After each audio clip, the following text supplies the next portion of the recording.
Welcome back, everyone. Today, we are diving into one of the most important parts of any huge construction project. We're talking about the ultimate safety net, the thing that stops billions of dollars and years of hard work from, well, literally going up in smoke. That's right. We're jumping headfirst into Clause 19, all about insurance, from the FIDIC 2017 Red Book. Now, I know what you're thinking. Insurance? That sounds boring. But I promise you, by the end of this, you're going to see this clause not as paperwork, but as a powerful strategy.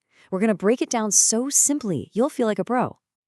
So think about it. You're building something massive, a skyscraper, a huge bridge, you name it.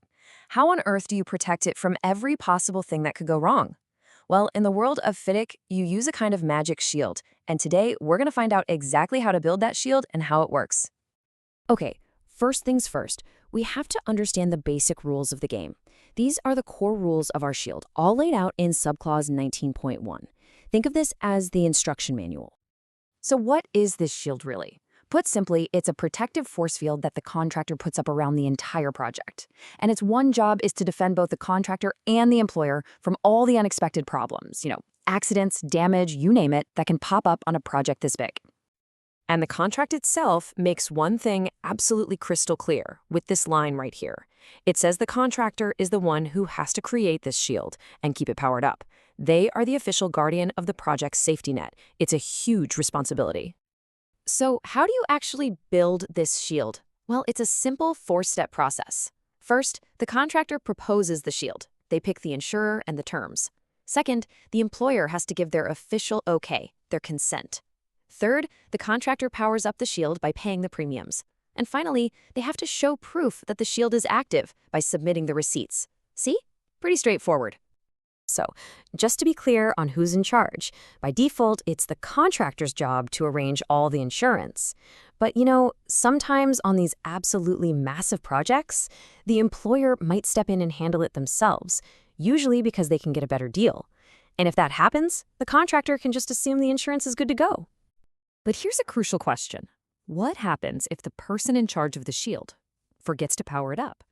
What if the contractor, say, fails to pay the premiums and that protective shield starts to flicker out? Well, don't worry, the contract has a backup plan. The employer can step in, pay the premium to keep the shield going, and then simply charge that cost back to the contractor. But this is really important. It's often a huge red flag that the contractor might be in financial trouble.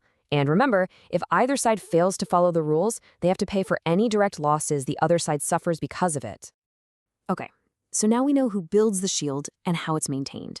But a really good shield isn't just one solid piece, right? It has different layers of protection for different kinds of threats.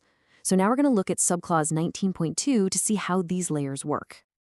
Layer number 1 is the big one. This protects the project itself, the actual thing being built. This covers the permanent and temporary works, all the materials, the plant, even the blueprints. It has to be for the full replacement value, and, this is key, it's insured in the joint names of both the contractor and the employer. That way, everybody is protected together.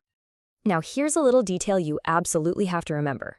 This first layer, the insurance for the works, needs a little extra juice. It has to be for the full value plus an extra 15%. That 15% is a buffer to cover all the extra little costs that pop up when you're trying to fix a big problem. Don't forget that number. Okay, on to layer 2 of our shield. This one is all about protecting the tools and equipment used to do the job. We're talking about the contractor's equipment, materials, and machinery. It has to cover the full replacement cost, and it's pretty smart too. As equipment is no longer needed and leaves the site, this insurance can be adjusted. Layer 3 is a special one. It only kicks in if the contractor is also in charge of designing the project.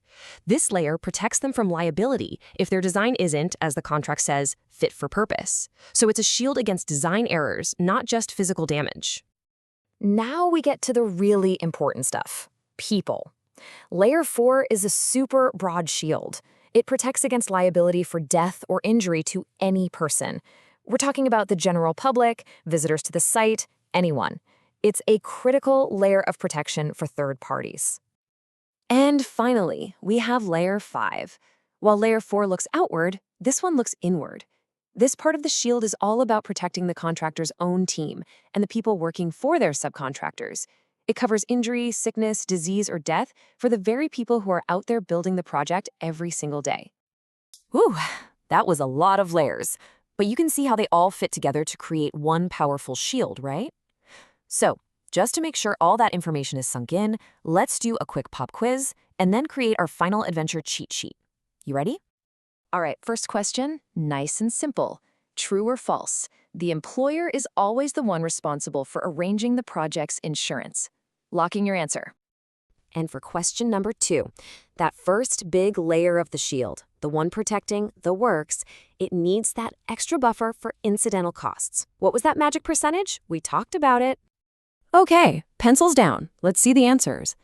The answer to question 1 is false. The contractor is the default party responsible. And the answer to question 2 is 15%. That's the buffer. Awesome job if you got both of those right.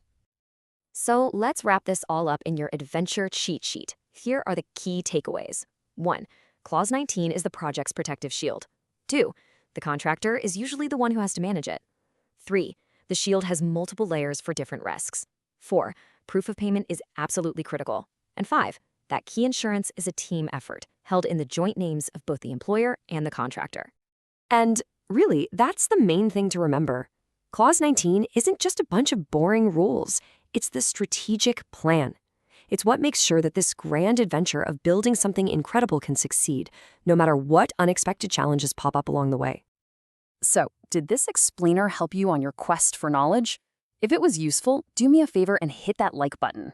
If it wasn't really your thing, that's okay, you can hit dislike. If you have any questions or ideas, please drop them in the comments. And of course, to join our guild, make sure you subscribe and follow for more. And speaking of more, get ready for our next adventure. We are going to be diving into the very dramatic world of Clause 20, which is all about employers and contractors' claims. You are not going to want to miss that one. Thanks so much for watching, and I'll see you on the next quest.